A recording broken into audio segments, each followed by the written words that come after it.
ভাই ভিউটা দেখো জাস্ট। এনজয় আছে, রিস্কও আছে, পাশে খাদও আছে। এবার বোধহয় রাত 10টা বেজে যাবে। তো রাস্তাটা এরকম কাদা ভরা, এখানে একটা প্রবলেম হয়ে গেছে, ভিজে ভিজে নাচছে। So good morning everyone. Good morning. এখন কোথায় যাচ্ছি আমরা? এখন আমরা আরেকটা হোমস্টেতে যাচ্ছি। হ্যাঁ, এই হোমস্টে থেকে আমাদের চেক আউট হয়ে যাচ্ছে। রুম, 2 দিন এখানে 2 দিন ওখানে। ওটার ভিউটা আলাদা, এটার হচ্ছে পাহাড় ভিউ ছিল, ওটার ভিউটা টোটালি আলাদা। ওটা গিয়ে দেখাবো, এখন বলবো না। দেখাবো, এখন বলা দরকার নেই। আশা করি তোমরা বুঝেই গেছো। যাই হোক, এবার যাচ্ছি আমরা। এখন আমাদের লাগেজ প্যাকিং কমপ্লিট, সবাই রেডি, জাস্ট ব্রেকফাস্টটা করে বেরিয়ে যাব। তো চলো তাড়াতাড়ি ব্রেকফাস্টটা করি, দেন আমরা বেরোই। টাটা। এইটাই ব্রেকফাস্ট আজকের ব্রেকফাস্টটা আমার খুব বাজে লাগছে।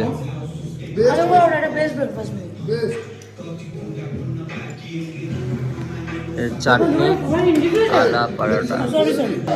আমি এমন একটা পার্সন যে খাওয়া দাওয়ার পর দেখায় যে আমাদের খাওয়া হয়ে গেছে আর মুখে বলে যে কি খেলাম। আমরা আলুর পরোটা খেয়েছি আর ওর সাথে এরকম এটা হচ্ছে একটা কি বলে আচার। ওকে, আমাদের ওখানে পাওয়া যায় এই আচার আর হচ্ছে দই, এই দিয়ে আমরা পরোটা খেয়েছি। বাট খাবারটা খুব সুন্দর ছিল, আমার খুব ভালো লেগেছে। সো এত সুন্দর ছিল যে আমরা পরোটা সব শেষ করে দিয়েছি, আবার দুবার নিয়ে শেষ করে দিয়েছি। আমাদের জন্য আবার বানাচ্ছে, বেচারাদের খাটিয়ে দিয়েছি। যাই হোক, এখন আমরা আবার খাবো। আমরা একটু ওয়েট করছি, যেহেতু পরোটা বানাচ্ছে, 5 মিনিট দাঁড়ায় হয়ে যাবে, দেন খাবো। আর ডিম সেদ্ধ। এখন আমরা এখান থেকে বেরিয়ে যাব, খেয়ে দিয়ে লাগেজ বেঁধে, দেন নেক্সট লোকেশনে যাবো। তো দেখতে থাকো। তো ভাই আমরা হোমস্টের জন্য বেরোচ্ছি, মানে অন্য হোমস্টেতে যাওয়ার জন্য। আর বেরোতে গেছি আর এরকম বৃষ্টি। গাড়িতে আমার লাগেজ বাঁধা হয়ে গেছে, এদের লাগেজ বাঁধার কাজ শুরু হতে যাচ্ছে, তখন এরকম বৃষ্টি শুরু হয়ে গেল। আর এই বৃষ্টির মধ্যে এরা ভিজে ভিজে নাচছে। মানে বাড়ি গিয়ে আমি বুঝতে পারছি শ্রেয়ার জ্বর আসবে। আমি এখন কিছু বলবো না, ভিডিও বানাতে গিয়ে এখন যদি বলি আমাকেই উল্টে শ্রেয়া না কৌশিকই দেবে, মানে ঝাড় দেবে। তো দরকার নেই আমার কিছু বলার। বাড়ি গিয়ে জ্বর বাঁধলে তখন আমি বলবো। আর এই যে আকাশের কন্ডিশন। সো আমরা এখন রেডি, আমরা বেরোচ্ছি। আর এই যে এদেরকে টাটা বলে দিয়েছি, একটা এখানে একটা ওইখানে, আমরা টাটা বলে দিয়েছি। আর আমাদের লাগেজ বাঁধা কমপ্লিট, সব হয়ে গেছে।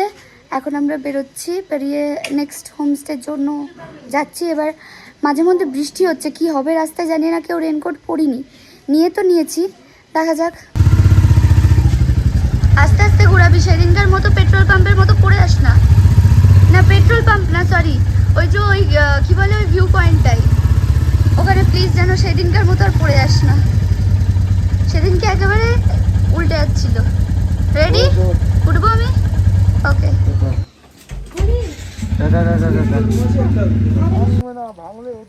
ভাই এখানে একটা প্রবলেম হয়ে গেছে, সেটা হচ্ছে এর গাড়ির লাগেজটা একটু কাত হয়ে গেছিল। এই জঙ্গলের মধ্যে আমরা এখন দাঁড়িয়ে আছি।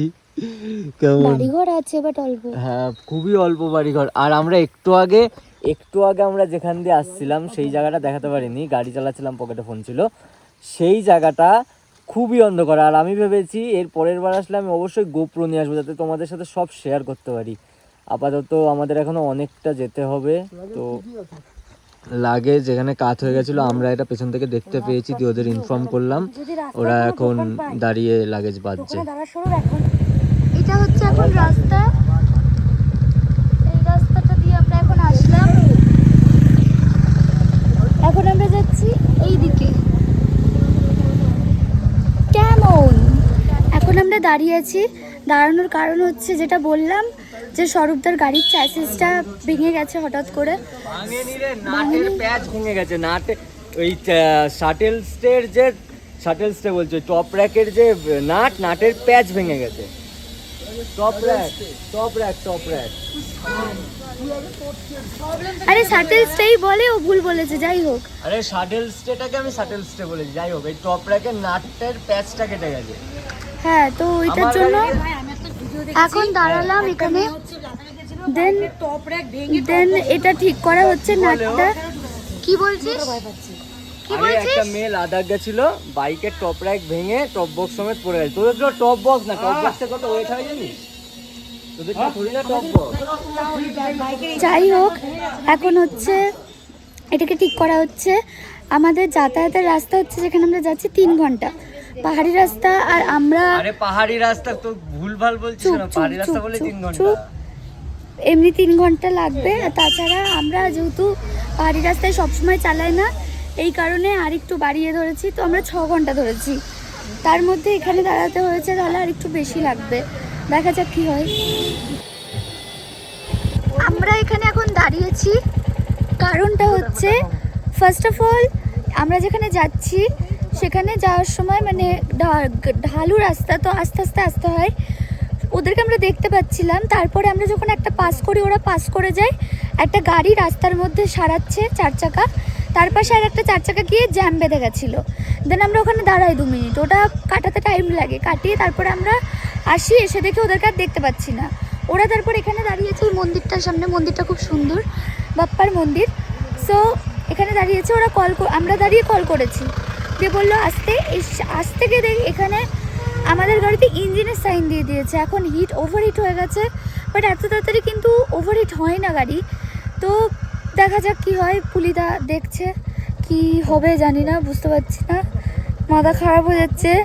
এমনিতেই আমাদের নেক্সট হোমস্টেতে মানে এই হোমস্টেতে পৌঁছতে বলছিল সন্ধ্যা হবে, এবার বোধহয় রাত 10টা বেজে যাবে। তো আমরা প্রায় নেক্সট ডেস্টিনেশনে পৌঁছানোর প্রায় কাছাকাছি চলে এসেছি। এখন আমরা দাঁড়িয়েছি, একটু লাঞ্চ টাঞ্চ করবো, কারণ খুব খিদে পেয়ে গেছে। আর মোটামুটি লাঞ্চটা করে একটানাই যাব আশা করছি। তো চলো লাঞ্চটাকে করি। মানে আজকে ভগবান চাইছে আমরা রাতে পাহাড়ে রাইড করি। আমরা খাওয়া দাওয়া সব কমপ্লিট, আমরা এখন হোমস্টেতে যাব। এখন কি হয়েছে বল? কিংশুকদা চাবি খুঁজে পাচ্ছে না, যেটা গাড়ির চাবি। আমি আর কৌশিকই ওপরে দেখেছি। ইনফ্যাক্ট নিচে আসার পর কিংশুকদাও গেল, দেখলেও পেলো না। দেন এখানেও পাচ্ছে না, কোথাও নেই পকেটে, তাহলে গেল কোথায়? বাহ নাইস, চাবি ছাড়া তো গাড়ি চলে না, আর গাড়ি না চললে আমরা যেতে পারবো না। এই যে এটা হচ্ছে রাস্তা, এখানে দেখছো ওইদিকে পুরো উঁচু, লাইটের আলো পৌঁছচ্ছে না। এই যে রাস্তাটা এরকম কাদা ভরা, পাথর ইটের কুচি। আমরা এখন এখানে অফরোড করে এসেছি, আর এটা এখানেই আমাদের হোমস্টে। সো এখানে আমাদের গাড়ি রেখে হেঁটে যেতে হবে, আর কিছু করার নেই। অনেকটা এসেছি আমরা উপর থেকে, বাট এর থেকে বেশি আর যেতে পারবো না। এবার হোমস্টেতে আমাদের হেঁটেই যেতে হবে ব্যাগ নিয়ে। বাট বিশ্বাস করবো না, বিরাট অফরোড করেছি, বিরাট এনজয়ও আছে, রিস্কও আছে, পাশে খাদও আছে, আর ঝর্ণাও আছে সাথে, মিন্স নদী। তো যাই নদীর কাছে। আচ্ছা, তোমরা কি কোনো আওয়াজ শুনতে পাচ্ছ? ইয়াস, আমি শুনতে পাচ্ছি। তো আমরা পৌঁছে গেছি কোথায়? আমরা পৌঁছে গেছি আমাদের সেকেন্ড হোমস্টেতে, যেটা হচ্ছে একদম একদম নদীর ধারে। ঝর্ণা নয়, নদী। এইখানটাতেই নদী আছে, তোমরা আই থিঙ্ক আওয়াজ শুনতে পাচ্ছ। কালকে সকালে দেখতে পারবে না, সকালবেলা কালকে মানে সেকেন্ড ব্লগে, নেক্সট ব্লগে তোমরা কিন্তু এটা দেখতে পারবে। এটা আমার কত নম্বর ব্লগ? এটা 3 নম্বর, 4th নম্বর ব্লগে তোমরা দেখতে পারবা হ্যাঁ, যে আমরা হ্যাঁ। ঝর্ণায় কি কি করছি, বিকজ Okay. আজকে তার ঝর্ণায় আমি ঢুকবো না। ওকে, তো রাত চলো হয়ে গেছে। দেখা হচ্ছে। এখন আমরা ঘরে বসে আছি, আর বাইরে নদীর ধারে এসেছি, তুমুল জোরে বৃষ্টি হচ্ছে। আমরা ঘরে এক্স্যাক্টলি বসেছিলাম না, আমরা সবাই উনো খেলছিলাম বাইরে। চা আর পকোড়া খাওয়ার পর আমরা উনো খেলছিলাম। দেন এখন বৃষ্টি এসেছে, বহুত জোরে মেঘ চমকাচ্ছে, বাইরের ওয়েদারটা দেখাচ্ছে। আর ঝর্ণাটা দেখাতে পারবো না এখন, কালকে দেখাবো। বাট বৃষ্টির আওয়াজ আর ঝর্ণার Weather টা আওয়াজ আর দেখাচ্ছে। ওয়েদারটা দেখাচ্ছে। চলো, আর কারেন্টও চলে গেছে। তো এই হচ্ছে ভিউ, বৃষ্টি পড়ছে আর এই যে নদী। কেমন লাগছে? আমার খুব মজা লাগছে, মানে অসাধারণ ওয়েদার। এরকম হঠাৎ করে বৃষ্টি, মেঘ চমকাচ্ছে, আর আমরা- ঝর্ণার আওয়াজ প্লাস বৃষ্টি, ঠান্ডা লাগছে। আমরা এই দুদিন যেখানে ছিলাম তার থেকে এটা মানে এ গ্রেড ভাই। পাহাড় আর গ্রেড নদী, না, এ প্লাস গ্রেড, আর এর থেকে বেশি কিছু পাহাড় আর গ্রেড হয় নদী সেটা। একসাথে, পাহাড় আর নদী একসাথে মিশলে কি যে হতে পারে আমরা ফিল করছি। একটু আগে এই দাদা ওখানে মাছ ধরতে গিয়েছিল, হ্যাঁ, মাছও এখানকার ধরেছে। homestay দাদা ভাই, ভিউটা দেখো জাস্ট।